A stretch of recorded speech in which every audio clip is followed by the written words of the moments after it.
voice of women in sport. This is episode 19, season 3 of the Horse Show on Wisp Sports Radio, coming to you from the FEI World Equestrian Games. I'm Chris Stafford.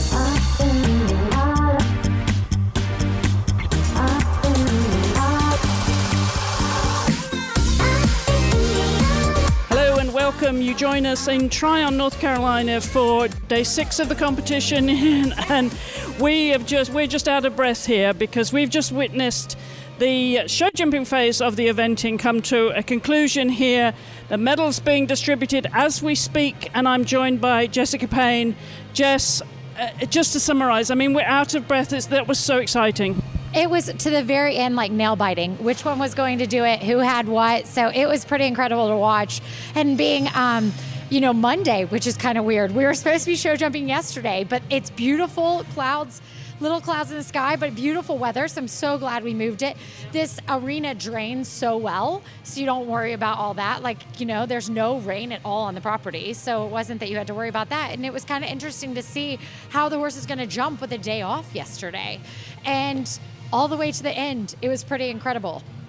So I was really pleased to watch all this and privileged. Well, it was a privilege. It always is to watch the very best in the world. And if you're paying attention at all, you already know the results by the time you listen to this podcast, because at the end of the day, GB maintained their gold medal position overnight. There was a couple of rails that fell for them, but it didn't matter because they were able to hang on to the lead ahead of Ireland on 93, just 88.1, and then Ireland 93.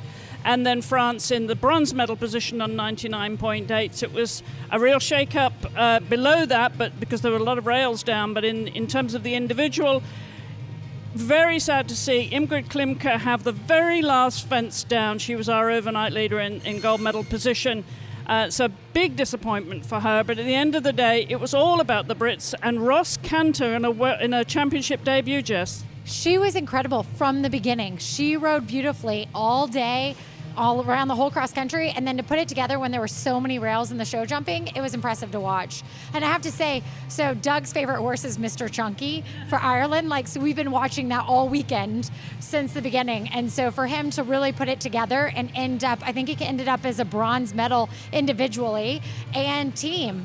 Oh, sorry, silver, yes. Silver medal individually and silver medal as a team. So on Ireland, that's pretty impressive. I guess they announced earlier that they hadn't had it since the 90s, a team medal.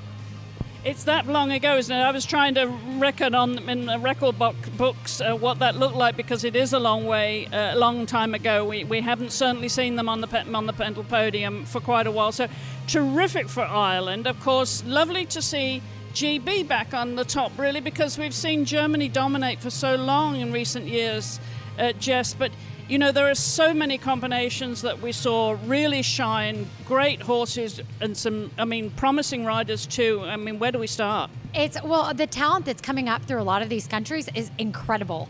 We saw a lot of younger people out riding beautifully, putting together for their team results. So I'm pretty impressed to watch, and I have to give a huge shout out to Japan.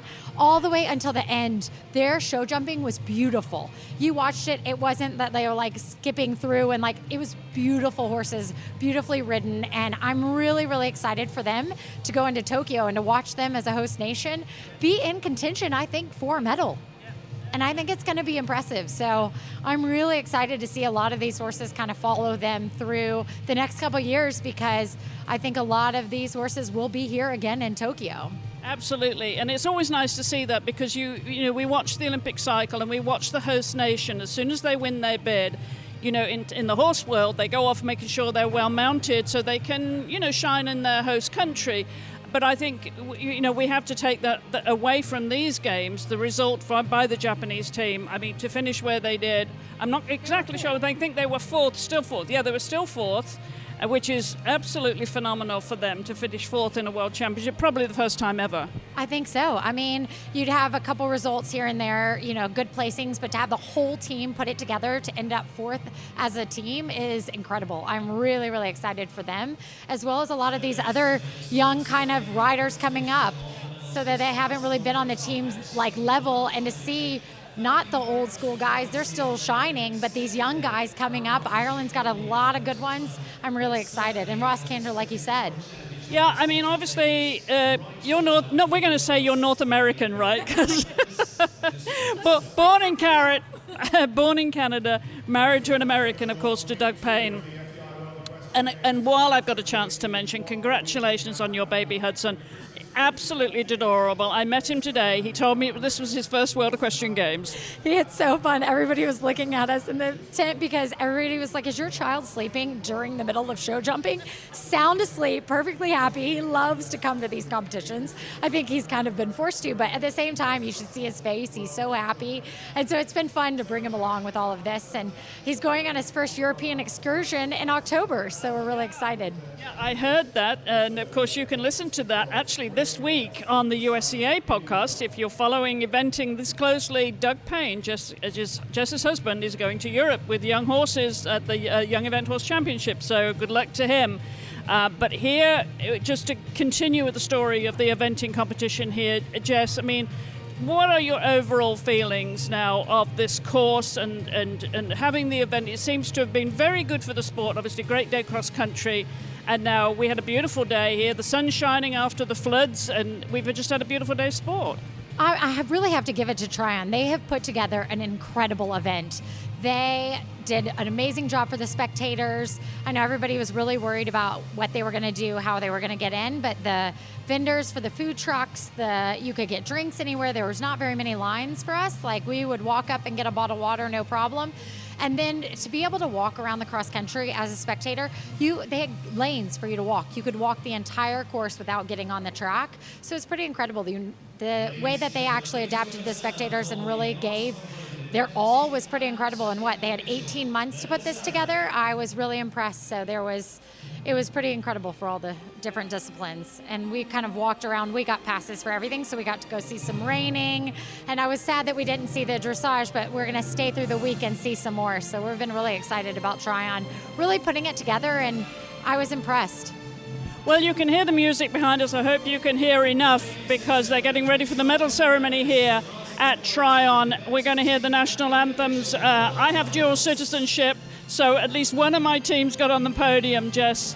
I mean, a thrilling day for the British here. I'm just over the moon at these results, because it has shown at a World Championship how things can change. As you say, young combinations coming up, given their opportunity to shine at a first championship, like Tom McEwen, of course, and Ros Canter comes to mind. But, I mean, what a day for her. She said to me the other day that if she got a team medal, that would just be awesome. But to get an individual medal as well, because she was in silver medal position, that this would be, the highlight of her life, the moment of her lifetime. But I think she probably didn't expect Ingrid to have a fence down, so she was probably thinking, okay, gold medal, silver medal, but going in there, and when Ingrid had that fence down, the poor girl, I mean, she was in tears. Oh, I cannot even imagine. I was so excited for her because, yes, very gutted for Ingrid and everything, but at the top, Ross did an amazing job all weekend, so congrats to her.